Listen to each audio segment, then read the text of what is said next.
morning, it's January 13th, and this is To My Liberal Friends. There are two topics that are in the news today, and I'd like to address both of them. First is the widening federal deficit, which only serves to add to the national debt. We are now over $32 trillion in debt. Liberal Democrats like Alexandria Ocasio-Cortez tend to downplay this by simply saying we can print more money if we need it. She doesn't understand the relationship between printing money and inflation. She also does not understand basic economics and how they relate to our economy.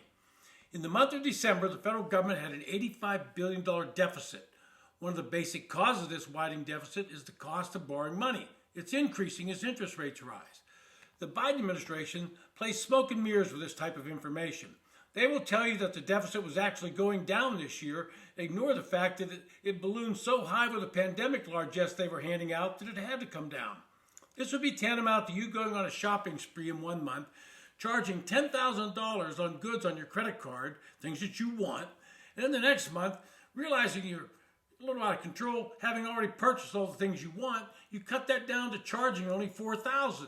And you say, well, I'm going down, it's under control. But guess what? You now have $14,000 credit card debt, and pretending that you're curbing your spending, that's not going to make it go away.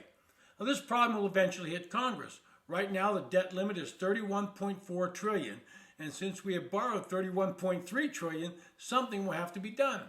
Republicans in Congress have made it clear they want reduced spending as a trade-off for increasing the debt limit. Democrats, they're opposed to any spending cuts because that's their stock in trade, spending money. But something will have to be worked out or the country will go into default on debts we owe. And among those things are bondholders and payments to Social Security recipients. Can't talk about that. That means the ugliest word in Washington will have to come up: compromise. Republicans will have to raise the debt limit, and Democrats will have to start agreeing to spending cuts, or we'll simply be pushing the can down the road, something Congress is most efficient at, and eventually somebody's going to have to pay the price. Now, the second topic is one I just mentioned, Social Security. Yesterday, Congressman Brian Donald, Republican from Florida, went on MSNBC and got into a discussion on Social Security. Donald correctly pointed out that the program will become insolvent in the near future if current trends hold. Joy Reid, an unabashed liberal who would not know the truth if it hit her in the face, ignored the facts and constantly interrupted Donald, claiming that was not true. I would suggest, Mrs. Reid, try reading some background material before making yourself look foolish. According to the research published by the Committee for Responsible Federal Budget, which is a nonpartisan policy organization, Social Security's old age and survivors insurance would be insolvent by 2034, with combined Social Security trust funds facing the same fate by 2035. To comply with existing laws, in the event of insolvency, Social Security benefits would be trimmed by 20%, and also prompting Medicare hospital insurance payments to face a 10% cut. And that, ladies and gentlemen, is where the problem lies. Social Security is often called the third rail of politics, and nobody wants to touch it. And Republicans, they've been guilty as well. Trump was adverse to touching entitlement spending and inspired a group of populist-minded Republicans to argue against reforms to Medicare and Social Security.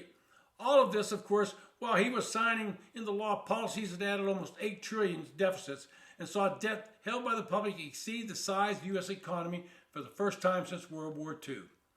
For their part, Democrats have largely opposed any entitlement reforms over the years and effectively politicized the issue, arguing that many GOP entitlement reforms would throw grandma and grandpa, like me, off the proverbial cliff. President Biden clearly drew the battle lines when he highlighted a vow to protect Medicare and Social Security in his statement congratulating McCarthy as election as Speaker. But politics aside, something has to be done, and Congress should look at ways to reform Social Security, and that reform would have to be a bipartisan effort so neither party can weaponize it against the other. To fail to do so would be to fail the American public. Now, some Republicans in the House have dared to say they need to look at reforms, and Speaker McCarthy addressed that issue of entitlement reform in a speech last Thursday by noting that House Republicans would, quote, protect Medicare and Social Security, end quote, but were prepared to scrutinize every single dollar spent. Now, I've addressed Social Security reform in the past, and some of the reforms, or fixes if you will, are ones that would be a major step forward in making the program solvent. I would change the eligible ages that you can draw Social Security, and they're currently 62 and 70 if you wait for your maximum benefit, and I would move them upward to 65 and 72. Now, just as we increased the full retirement age in the past, these changes will be phased in over multiple years. Now, of course, Democrats are going to complain that you'd be forcing people to work longer, something they're already doing by their own choice. Part of what that is the increasing lifespan. In 1934, when the act was written, the median death age was about 65. Today it's north of 76, and that's part of the problem. We're living longer and collecting more benefits. Now, once you get Democrats to calm down and agree to those changes, I would make another change. This year you pay FICA taxes on the first $160,000 and some change that you make. This goes up each year with inflation and has jumped increasingly, so I would immediately raise that number to $250,000 and keep it indexed. Well, that's going to make Republicans yell about this being a tax increase, and they'd be right. But only for those making over $160,000, and that's not the majority of the working class of this nation. These two simple changes will be a framework for reform and help get this important retirement program back on stable financial footing. This has been To My Liberal Friends. Thanks for listening.